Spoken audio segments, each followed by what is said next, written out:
ಅಲ್ಲಿ ಶಿವಪೂಜಾ ಭೈರವ ಪೂಜಾ ಅತಿ ವಿಶಿಷ್ಟ ಸ್ಥಾನ ಪ್ರಾಪ್ತ ಪೂಜಾ ಪದ್ಧತಿ ಇದೆ. ಈ ದಕ್ಷಿಣ ಭಾರತದಲ್ಲಿ ಚಾಮುಂಡೇಶ್ವರಿ ಮಾತಾ ಶಿವಪೂಜಾ, ನಂಜುಂಡೇಶ್ವರ ಭಗವಾನ್ ಭೈರವನಾಥ ಸ್ವಾಮಿ ಸಾಧನಾದಿಂದ ಸರ್ವ ಕಷ್ಟ ನಿವೃತ್ತಿ ನಿಶ್ಚಿತವಾಗಿ ಆಗ್ತಾ ಇದೆ. ಅದೇ ಇವಾಗ ನವೆಂಬರ್ 12 ದಿನಗೆ ವಿಶೇಷ ರೂಪವಾಗಿ ಶ್ರೀ ಭೈರವನಾಥ ಸ್ವಾಮಿ ಜನ್ಮಾಷ್ಟಮಿ ಬರ್ತಾ ಇದೆ. ಆ ಭೈರವನಾಥ ಸ್ವಾಮಿ ಜನ್ಮಾಷ್ಟಮಿ ಉಪಲಕ್ಷ್ಯದಿಂದ ಇಲ್ಲಿ ಪ್ಯಾಲೇಸ್ ಗ್ರೌಂಡ್ ಟೌನ್ ಹಾಲ್ ಗ್ರೌಂಡ್ನಲ್ಲಿ 8 ದಿವಸೀಯ ವಿಶೇಷ ಭೈರವ ಯಜ್ಞ ಕಥಾ ಪೂಜಾ ಇಲ್ಲಿ ಆಯೋಜನೆ ಮಾಡಿದ್ದಾರೆ.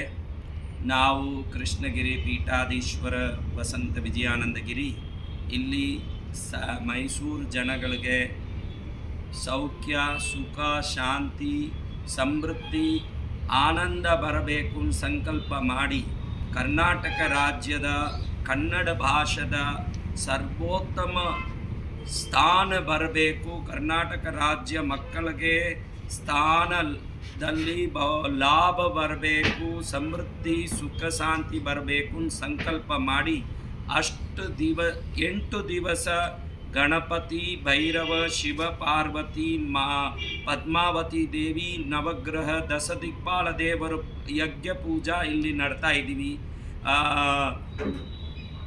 ಬೆಳಗ್ಗೆ 10 ಗಂಟೆಗೆ ವಿಶೇಷ ಸಾಧನ ಇಲ್ಲಿ ಪ್ರಾರಂಭ ಆಗತ್ತೆ.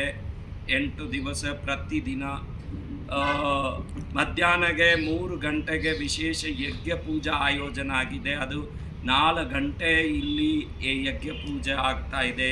ಸಂಧ್ಯಾ ಕಾಲದಲ್ಲಿ ಭೈರವ ಪುರಾಣ ಮಹಾತ್ಮ್ಯ ಕಥಾ ಸರ್ವ ದುಃಖ ನಿವೃತ್ತಿ ಶಕ್ತಿದಾಯಕ ಕಥಾ ಇಲ್ಲಿ ಆಯೋಜನೆ ಆಗಿದೆ.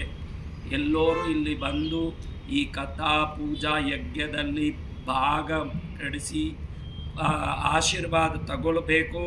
ದೇವರ ಕೃಪಾ ಭೈರವ ಕೃಪಾನ ತಗೊಂಡು ಎಲ್ಲರಿಗೆ ರೋಗ ನಿವೃತ್ತಿ ಶಾಂತಿ ಸುಖ ಸೌಭಾಗ್ಯ ಬರಬೇಕು ಅನ್ನೋ ಪ್ರಾರ್ಥನೆ ಮಾಡ್ತೀವಿ. ಎಲ್ಲರೂ ಬನ್ನಿ, ಅವಶ್ಯ ಬಂದು ಈ ಮಹೋತ್ಸವದ ಪ್ರಯೋಜನದ ಲಾಭ ನೀವು ತಗೊಳ್ಳಿ.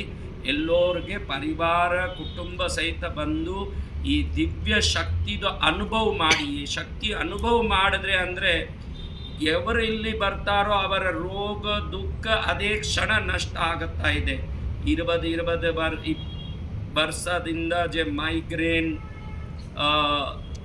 ಏನೋ ನೋವು ಇದ್ದರೆ ಅದು ಎಲ್ಲ ಹೋಗಿಬಿಡತ್ತೆ ನಿಶ್ಚಿತ. ಅಂದರೆ ಭೈರವ ಶಕ್ತಿ ವಿಶೇಷ ರೂಪವಾಗಿ ಇಲ್ಲಿ ಉಪಸ್ಥಿತವಾಗಿದ್ದಾರೆ. ಬನ್ನಿ, ಆಶೀರ್ವಾದ ತಗೊಳ್ಳಿ. ಜಯ ಭೈರವ.